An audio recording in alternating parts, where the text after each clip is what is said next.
Hello दोस्तों, आज मैं लाई हूँ एक उदास लड़की की कहानी। एक गांव के किनारे पर एक पुराना सा मकान था जिसमें एक लड़की हिना अपने वालिद के साथ रहती थी। हिना बचपन से ही उदास मिजाज की थी। इसके चेहरे पर मुस्कुराहट तो आती थी मगर आंखों की गहराई हमेशा खाली सी लगती।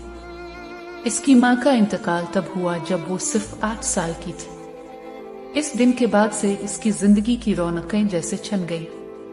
बाप दिन रात खेतों में मेहनत करता मगर बेटी के दिल की तन्हाई पर किसी की नजर न जाती।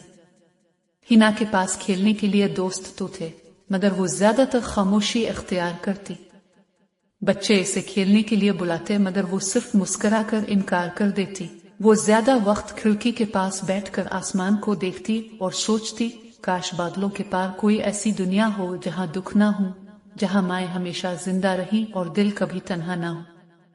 इसकी सबसे बड़ी सेली किताबें थीं।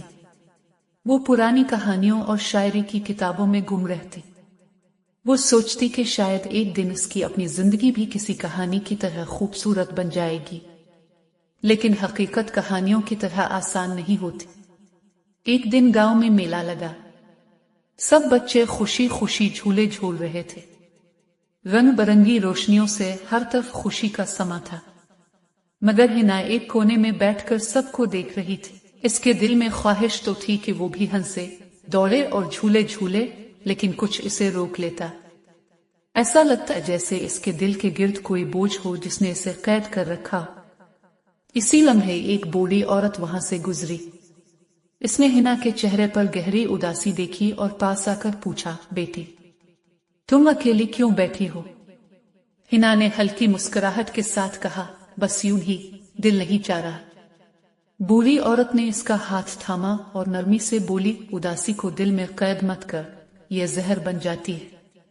दुख को बांटने से बोझ हल्का होता है। ये अल्फाज हिना के दिल को छू गए। इस दिन के बाद इसने फैसला किया कि वो अपनी खामोशी और उदासी को कैद नहीं रखेगी। इसने डायरी लिखनी शुरू की। हर दिन का दुख, हर दिन की तन्हाई वो लफ्जों में ढाल देती। रफ्ता रफ्ता इसकी डायरियां कहानियों और ख्वाबों से भर गई। जब गांव की लड़कियां उसकी तहरीरें पढ़ती तो हैरान रह जाती। एक लड़की ने कहा, हिना तुम्हारे लफ्ज दिल को सुकून देते हैं, जैसे तुम हमारी तकलीफें समझ रही हो। यूं हिना की उदासी दूसरों के लिए उम्मीद बनने लगी। लोग इसके पास आकर दिल की बातें करते और वो अपनी नरमी और अल्फाज के जरिए उनके दिलों को सहारा देती। अगरचे इसकी आंखों में कभी कभी पुरानी तन्हाई झलक जाती थी, लेकिन अब वो जान चुकी थी कि दुख को ताकत बनाया जा सकता है। उसने समझ लिया था कि उदासी हमेशा कमजोरी नहीं होती, बल्कि अगर हम उसे लफ्जों और हमदर्दी में बदल दें तो ये रोशनी का जरिया बन सकती है। यूं एक उदास लड़की जिसका बचपन गमगीन था, अपने दुख को दूसरों के लिए सुकून और उम्मीद में बदलने में कामयाब हो गई।